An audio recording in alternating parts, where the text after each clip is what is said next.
4월 7일 아침 말씀 묵상을 시작합니다. 오늘 우리에게 주시는 하나님의 말씀은 민수기 11장 1절로 9절까지의 말씀입니다. 민수기 11장 1절로 9절입니다. 주님께서 들으시는 앞에서 백성들이 심하게 불평을 하였다.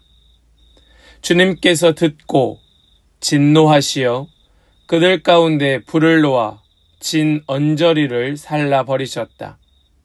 백성이 모세에게 부르짖었다. 모세가 주님께 기도드리니 불이 꺼졌다. 그래서 사람들은 이곳 이름을 다베라라고 불렀다.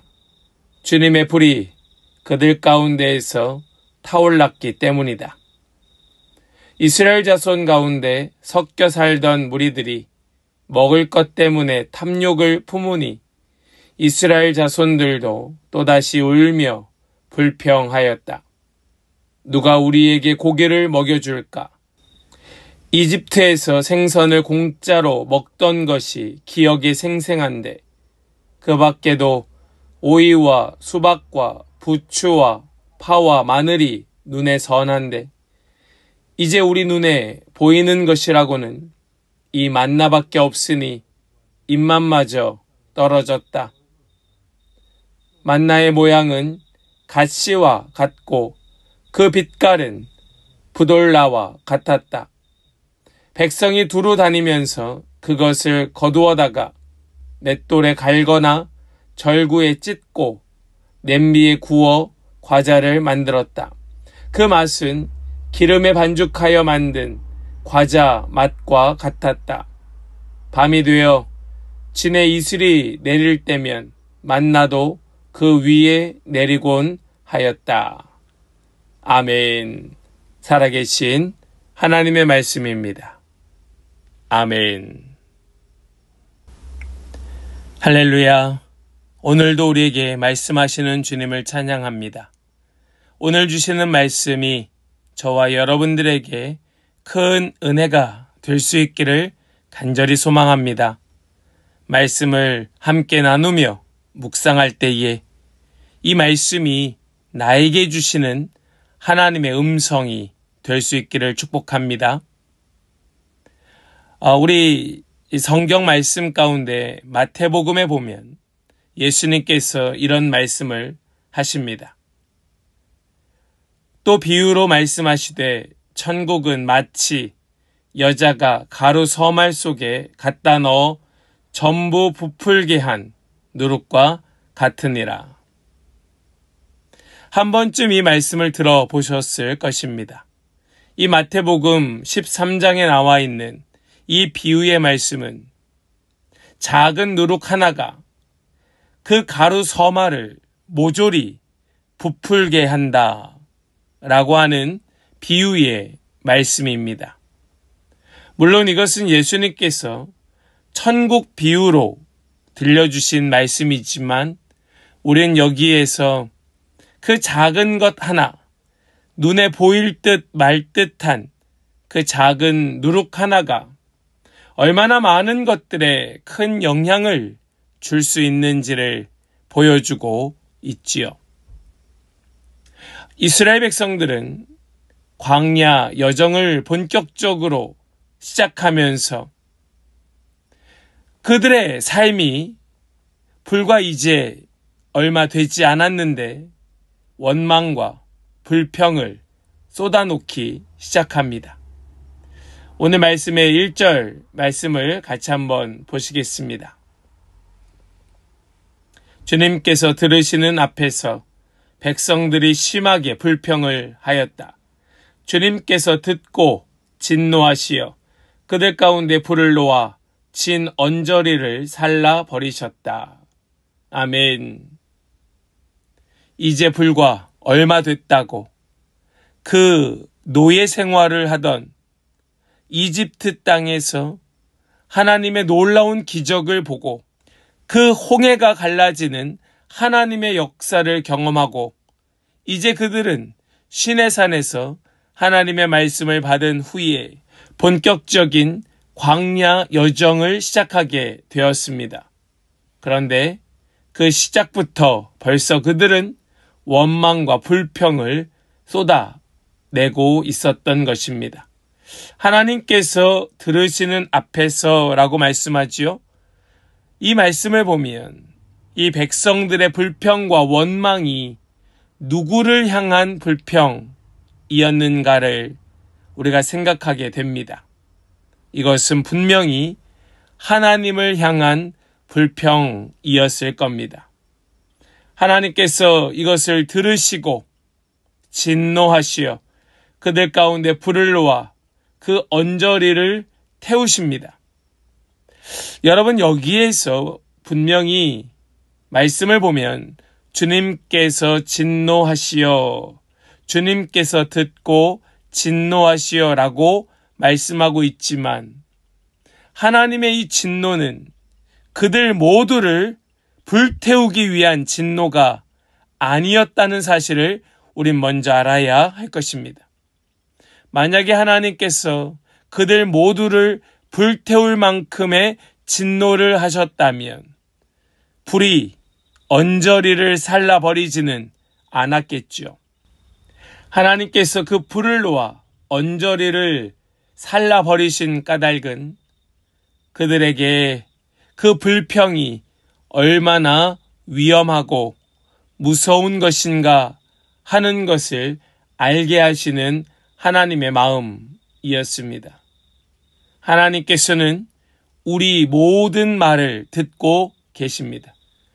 여러분들 한 사람 한 사람의 그 모든 이야기를 하나님은 듣고 계십니다. 우리는 우리 말에 책임을 져야 하지만 우리는 마음껏 쏟아놓고 있을 뿐 그것을 책임지려 하지 않습니다. 그러나 하나님께서는 우리가 쏟아 뱉은 말에 대하여 책임지게 하십니다. 그것을 돌아보게 하십니다. 스스로 회개하고 반성하게 하십니다. 내가 내뱉은 말이 부메랑이 되어 돌아올 수 있음을 깨닫게 하십니다. 특별히 하나님을 향한 원망은 하나님의 은혜를 부정하는 행위로서 결코 해서는 안 된다고 하는 이 사실을 명심하게 합니다. 사랑하는 여러분, 원망은 감사하지 않는 마음에서 비롯됩니다. 불평은 기쁨이 없는 마음 중심에서 샘솟게 됩니다. 그 불평과 원망은 우리의 믿음을 흔들어 놓고 하나님에 대한 신뢰를 깎아 먹게 합니다. 하나님께서 내리신 그 불이 진영 끝을 살라버리자 다급해진 이스라엘 백성들은 모세에게 도움을 청하게 됩니다. 그 불조차 해결하지 못하는 연약한 백성들이었던 겁니다. 그 불타는 것 끌 힘조차 없었던 그들이었습니다. 2절 말씀을 보십시오. 백성이 모세에게 부르짖었다. 모세가 주님께 기도드리니 불이 꺼졌다. 아멘. 백성들이 모세에게 부르짖었고 모세가 하나님께 기도드리니 불은 꺼지게 되었습니다. 불을 하나님께서 꺼주시는 겁니다. 하나님께는 일도 아니죠. 하나님께 아무것도 아닙니다. 하나님께서 기도에 응답하셨던 거예요. 하나님이 이 모세의 간구, 백성들의 회개를 기다리고 계셨던 겁니다. 백성들이 모세에게 하나님께 그들이 정말 전심으로 마음을 다하여 회개했는지 알 수 없지만 말씀 속에 드러나지 않지만 겨우 이 정도로 겨우 요만큼으로 하나님께서는 그들의 그 원망과 불평을 용서하시고 불을 꺼주셨던 것입니다. 하나님께서 신실한 자의 기도를 통하여 역사하시는 겁니다. 백성들의 회개가 아닙니다. 백성들의 회개가 아니라 모세의 기도에 응답하셨던 겁니다. 모세의 기도에 하나님께서 그 불을 꺼주셨던 것입니다. 사랑하는 여러분, 우리가 왜 하나님께 엎드려 중보합니까? 왜 기도합니까? 왜 우리가 지체들을 위하여, 왜 우리가 공동체를 위하여, 왜 우리가 교회를 위하여, 또 이 땅을 위하여, 이 백성들을 위하여, 우리 조국을 위하여, 또 모든 나라와 민족을 위하여, 열방을 위하여 왜 기도합니까? 하나님께서 들으시는 겁니다. 하나님께서 귀를 기울이시는 거예요. 응답하길 하나님 원하고 계십니다. 하나님께서 그 기도를 들으시고 기도를 통하여 응답하기를 하나님 원하고 계셨던 것입니다. 우리 더 하나님 앞에 겸손히 엎드립시다. 더 하나님 앞에 간구합시다. 하나님께서 반드시 그 기도하는 의인의 간구는 역사하는 힘이 크다 말씀하신 하나님의 말씀, 그 말씀 그대로 우리에게 이루어 주실 줄을 믿습니다. 이스라엘 백성이 원망과 불평을 하게 된 것은 어쩌면 그들 가운데 섞여 살고 있었던 다른 인종들, 다른 민족들 때문이었는지도 모릅니다. 탐욕의 영향을 받은 이스라엘 백성들은 누가 고기를 주어 먹게 하겠느냐 하며 그들은 슬피 울었다, 울며 불평하였다라고 말씀합니다. 우리 4절 말씀을 보겠습니다. 이스라엘 자손 가운데 섞여 살던 무리들이 먹을 것 때문에 탐욕을 품으니 이스라엘 자손들도 또다시 울며 불평하였다. 누가 우리에게 고기를 먹여줄까? 이 사람들의 불평은 먹는 것 때문이었습니다. 즉 가장 기본적인, 가장 근본적인 그들의 욕구 때문이었습니다. 그들의 이 슬픔은 어쩌면 누구나 먹을 거, 누구나 잠자는 거, 이것에 욕구가 있는 것 아닌가라고 생각할 수도 있습니다. 먹는 것 때문에 겨우 하나님께서 사람들 먹는 것 때문에 이럴 수가 있는가라고 불평할 수도 있습니다. 그러나 이것은 그런 말이 아닙니다. 이들이 하고 있는 이 불평은 단순히 먹는 문제가 아니라는 사실입니다. 이들이 지금 말하고 있는 이 고기라고 하는 것은 힘을 북돋아 줄 수 있는 그런 마음 때문이었습니다. 그들은 자신들의 힘의 근원이 그 먹는 거, 자신들이 먹었던 고기 때문인 줄로 생각하고 있었다는 겁니다. 자신들이 그동안 먹어왔던 고기를 먹지 못하니 힘이 없다라고 생각하는 겁니다. 지금 요즘 시대에 우리에게 고기를 먹지 못하여 힘이 없다라고 하는 어떤 이런 마음과는 근본적으로 다릅니다. 이 이스라엘 백성들이 지금 불평하고 있는 이 말은 단순한 먹을 거 혹은 그들의 힘, 어떤 육체의 힘을 의미하는 것이 아니라 정말 근본적으로 이집트 땅에서 10번의 재앙을 통하여 그들을 구원하여 주셨고 홍해를 가르셨고 또 그 반석에서 물이 나게 하셨던 그들의 모든 생명을 붙드시고 여기까지 인도하여 주셨던 그 하나님에 대하여 불신을 토하고 있었던 불평이었다는 말씀입니다. 또 그들은 이렇게 말합니다. 5절과 6절 말씀입니다.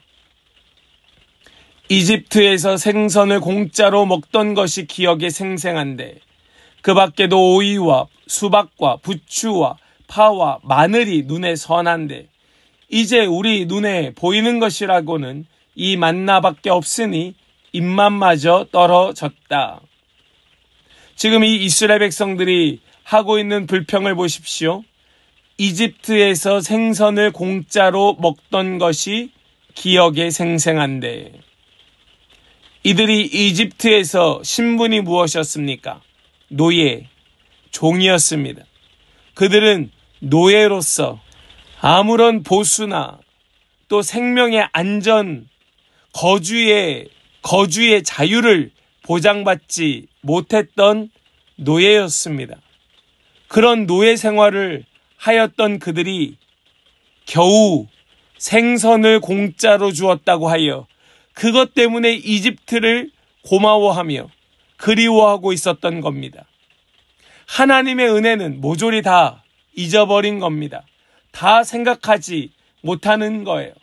그들의 그 마음 중심에 하나님은 이미 온데간데 없는 겁니다. 그 밖에도 오이와 수박과 부추와 파와 마늘, 이러한 것들은 어떤 남자의 힘을 상징하는 것들입니다. 남자로서 어떤 생식의 기능을 더 보충해 줄 수 있는 이러한 음식들로 여겨졌던 것들이에요. 그러니까 이것은 정말로 육신의 탐욕을 지금 이야기하고 있는 겁니다.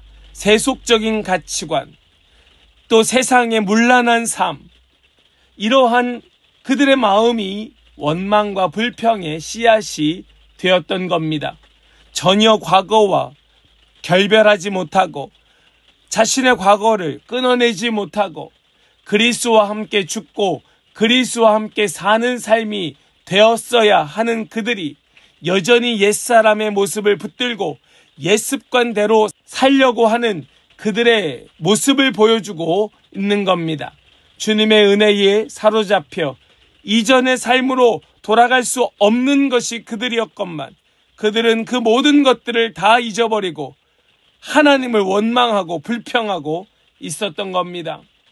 그들이 먹었던 만나는 무엇이었습니까? 우리 7절로 9절까지의 말씀을 보면 만나의 모양은 가시와 같고 그 빛깔은 부돌라와 같았다. 백성이 두루 다니면서 그것을 거두어다가 맷돌에 갈거나 절구에 찢고 냄비에 구워 과자를 만들었다. 그 맛은 기름에 반죽하여 만든 과자 맛과 같았다. 밤이 되어 진의 이슬이 내릴 때면 만나도 그 위에 내리곤 하였다. 아멘. 여러분, 여기 이 말씀 7절로 9절까지의 말씀을 보면 지금 만나에 대하여 설명하고 있습니다. 만나는 한마디로 말하면 뭔지 잘 모르겠다. 또 신비롭다. 참 이상한데 놀랍다. 하늘에서 내려왔다. 이것이 만나의 정의입니다. 그들은 만나가 뭔지 몰라요. 만나가 도대체 어떻게 지금 여기에 있는지 이해하지 못합니다. 이것을 설명할 방법이 없어서 그것을 갈거나 찢고 구워 과자로 만들어 먹었습니다. 어떻게 먹어야 되는지도 몰라서 이 방법 저 방법으로 그것을 요리하였던 겁니다. 지금 그들은 하늘에서 내려온 특별한 음식, 아주 놀라운 진귀한 물건들을 지금 그들은 거두어다가 하나님의 주신 은혜를 자신들의 방법으로 먹고 있었습니다. 이 귀한 음식에 만족하지 못하고 애굽의 음식들을 그리워하며 원망하고 있었던 겁니다. 사랑하는 여러분, 우리는 어쩌면 이렇게 생각할지 모릅니다. 만나, 나 같아도 별로 맛 없었겠다. 그것을 맨날 먹으려면 참 지겨웠겠다. 물려서 어떻게 그것을 계속 먹을까? 이것이 우리의 생각입니까? 그렇지 않습니다. 이것은 만나의 그 맛을 모르는 겁니다. 만나가 무엇인지 모르는 거예요. 우리는 수천 년 동안 이어져 온 하나님의 말씀을 지금도 신비롭게 여기며 먹고 있습니다. 이 말씀을 수십 년 동안 우리는 태어나서 지금까지 수십 년 동안 먹지만 먹을 때마다 새롭습니다. 이것이 도대체 무엇인지 다 깨닫지 못하여서 이렇게도 먹고 저렇게도 먹으며 이렇게 묵상하고 저렇게 적용하면서 지금까지 오건만 우리는 이 동일한 텍스트, 동일한 말씀을 날마다 새롭게 먹고 있는 겁니다. 말씀의 맛을 안다면 이 말씀은 지루해. 말씀의 맛을 안다면 이 말씀은 지겨워 라고 말할 수 없는 것이지요. 만나는 그런 것이었습니다.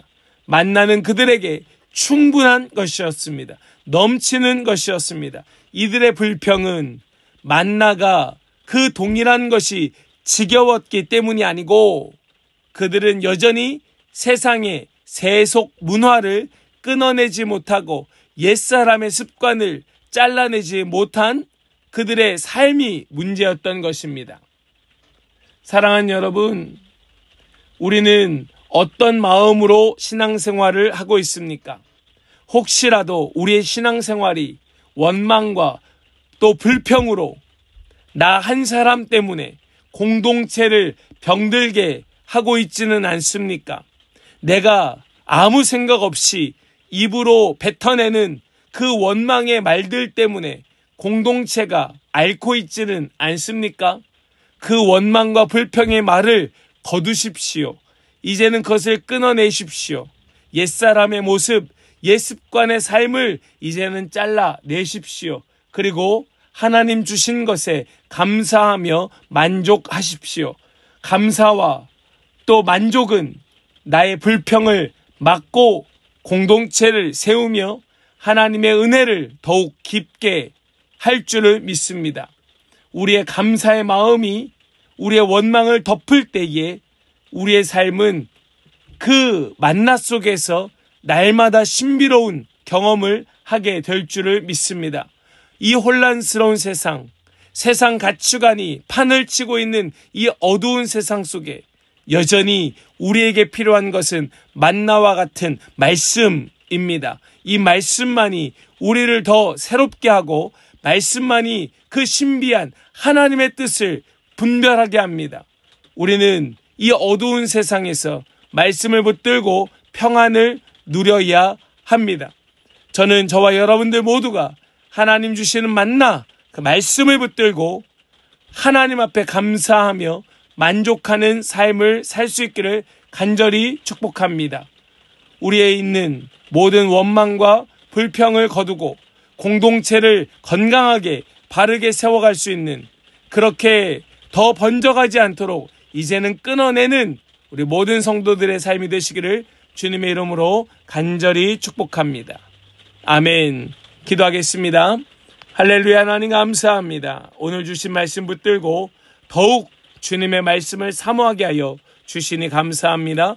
여전히 우리 가운데 원망과 불평이 있다면 이제는 그것을 끊어내는 그런 은혜가 있게 하여 주시고, 원망과 불평으로 공동체를 병들게 하였던 이스라엘 백성들, 그들의 삶이 아니라 건강하게 공동체를 세워가며 넉넉하게 승리할 수 있는 우리 모든 성도들의 삶, 우리 공동체가 되게 하여 주시옵소서. 혼란한 세상 속에서 참 평안을 누리는 우리 모든 성도들 되게 하여 주실 것을 믿고 감사드리며 우리 주 예수 그리스도의 거룩하신 이름으로 기도하옵나이다. 아멘.